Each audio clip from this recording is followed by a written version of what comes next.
নমস্কার বন্ধুরা, রূপাস কিচেনে সবাইকে স্বাগতম। আজকের রেসিপি কাঁচা আমের জ্যাম বা জেলি। কোনো রকম আগার আগার পাউডার ছাড়াই মাত্র কয়েক মিনিটের মধ্যে বানিয়ে নিয়ে স্টোর করে অনেক দিন ধরে রাখা যায়। আশা করি রেসিপিটি আপনাদের খুবই ভালো লাগবে। তাহলে চলুন রেসিপিটি দেখে নেওয়া যাক। এখানে আমি 3টে ছোট সাইজের আম নিয়েছি। আমের খোসা ছাড়িয়ে নিয়ে আটি ফেলে দিয়ে ছোট ছোট করে আমগুলোকে কেটে নেব। আমগুলোকে ছোট ছোট করে কেটে নেওয়া হয়ে গেছে। এবার এই আমগুলো একটা প্রেসার কুকারের মধ্যে নিয়ে নেব। আমগুলো প্রেসার কুকারের মধ্যে দেওয়ার পর এর মধ্যে 1 কাপ জল দিয়ে ঢাকা দিয়ে 2টো সিটি দিয়ে আমগুলোকে সেদ্ধ করে নেব। আপনারা চাইলে কড়াতেও আমগুলো সেদ্ধ করে নিতে পারেন, সেক্ষেত্রে সময়টা একটু বেশি লাগবে। আমগুলো সেদ্ধ করে নেওয়ার পর কড়ার ওপর একটা ছাঁকনি রেখে তার মধ্যে ঢেলে নেব। সেদ্ধ করা আমটা ছাঁকনির মধ্যে দেওয়ার পর এইভাবে আমের পাল বা কাতটাকে ছেঁকে নেব। যদি এর মধ্যে কোনো রকম আঁশ থেকে থাকে তাহলে বেরিয়ে আসবে। আমের পাল বা কাতটাকে ছেঁকে নেওয়ার পর কড়াটা গ্যাসের ওপর বসিয়ে দেব। বসিয়ে দিয়ে এর মধ্যে দিয়ে দেব 1 বাটি চিনি। ওজন হিসাবে 200 গ্রাম চিনি আছে। চিনিটা চাইলে আপনারা অবশ্যই কম বেশি করে নিতে পারেন, কারণ সব আম তো আর সমান টক হয় না। আমের টকের ওপরে চিনিটা নির্ভর করে। চিনিটা এর সঙ্গে মিশিয়ে নিয়ে মিডিয়াম ফ্লেমে মিনিট 2-3 সময় ধরে জাল দিয়ে নেব।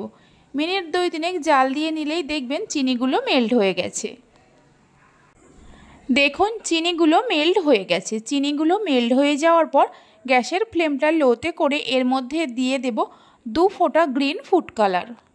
ফুড কালারটা সম্পূর্ণভাবে অপশনাল। কালারের জন্য কোনো রকম স্বাদের পরিবর্তন হয় না, তাই আপনারা চাইলে দিতেও পারেন আর নাও পারেন। ফুড কালারটা দেওয়ার পর ভালো করে মিশিয়ে নিয়ে গ্যাসের ফ্লেমটা মিডিয়ামে করে আরও মিনিট 4-5 সময় ধরে জাল দিয়ে নেব।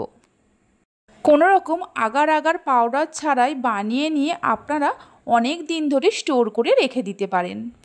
আর বানানো একেবারেই সহজ, যে কেউ খুব সহজেই বানিয়ে নিতে পারবেন। মিডিয়াম ফ্লেমে মিনিট 4-5 জাল দিয়ে নেওয়ার পর দেখুন মিশ্রণটা আগের থেকেই অনেকটা ঘন হয়ে গেছে। এর থেকে আর বেশি ঘন করব না। এবার গ্যাসের ফ্লেমটা বন্ধ করে দিয়ে এর মধ্যে দিয়ে দেব 1 চামচ ভিনিগার। এই ভিনিগারটা দেওয়ার কারণে এই জ্যাম বা জেলিটা অনেক দিন ধরে স্টোর করে রাখতে পারবেন। ভিনিগারটা দিয়ে ভিনিগারটাও ভালো করে মিশিয়ে নেব। এই গরম থাকা অবস্থায় যে পাত্রের মধ্যে স্টোর করে রাখবেন সেই পাত্রের মধ্যে ঢেলে নিতে হবে।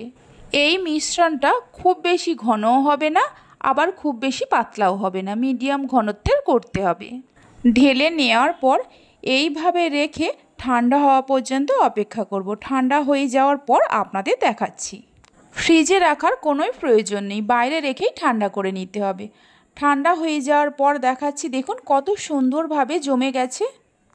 এইভাবে একবার বানিয়ে দেখতে পারেন, খেতে খুবই ভালো হয়। বাড়িতে বানালে খেয়ে আপনাদের কেমন লাগলো কমেন্ট বক্সে জানাতে ভুলবেন না। আমার রেসিপি যদি আপনাদের ভালো লেগে থাকে অবশ্যই একটা লাইক করবেন, বন্ধুদের সঙ্গে শেয়ার করবেন। ভালো লাগলে চ্যানেলটি সাবস্ক্রাইব করে পাশে থাকা বেল আইকনটি প্রেস করবেন নতুন রেসিপির আপডেট সবার আগে পাওয়ার জন্য। তাহলে চলুন ভিডিওটা আমি এখানেই শেষ করছি। আপনারা সবাই ভালো থাকবেন, সুস্থ থাকবেন। ধন্যবাদ।